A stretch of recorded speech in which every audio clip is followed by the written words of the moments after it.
One of the biggest problems is climate change that we're facing, besides many other problems, of course.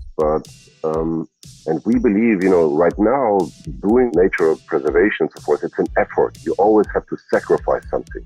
So we believe we can flip that it's enjoyable, it's profitable to do this. And we started the parks because we want to educate as many people as possible, because we need more people like coming from India. The louder it gets, the more people will join us and build more tools. I'm from Bangalore. Bangalore was called as Garden City of India, right? And everywhere gardens.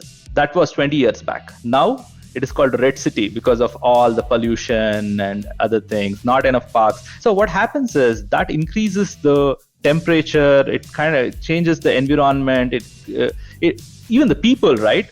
You get stressed when you are in a place which is like industrial complex and so on. And in this game of economy and trying to raise wealth, we forget that there should be a balance.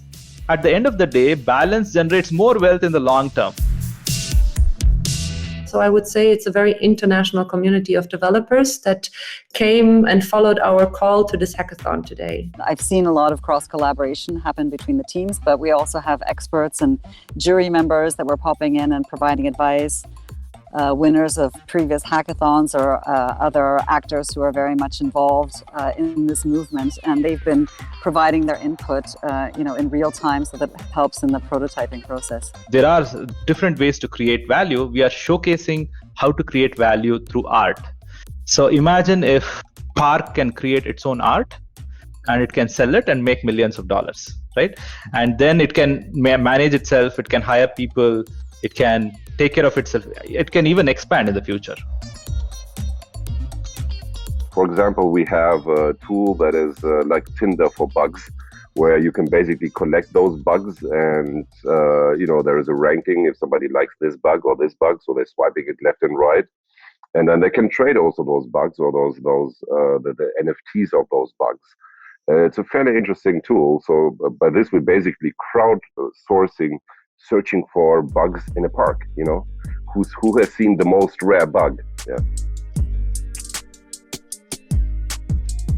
It's a starting point, right? We can only move slowly and carefully and then tumble and fall and see what happens and then get back up. And above all, it's a process. It's not a linear way. It's not we go straight forward. I think we walk in funny movements and circles, but we walk together and we discuss and we take it seriously. And I think that is the most important part.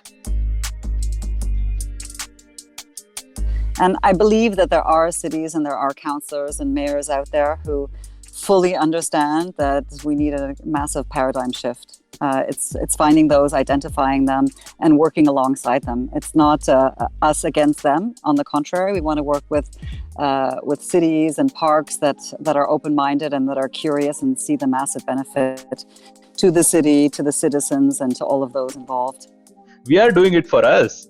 It's for our future generations we are doing it. This is for researchers, for developers, for artists, for writers, for poets. Get into the momentum. Everything is there. All the ideas are there. Go into the metaverse, learn about it, read the sci-fi about it. And after inspiration, build it. Join us. It's going to be a very fun journey.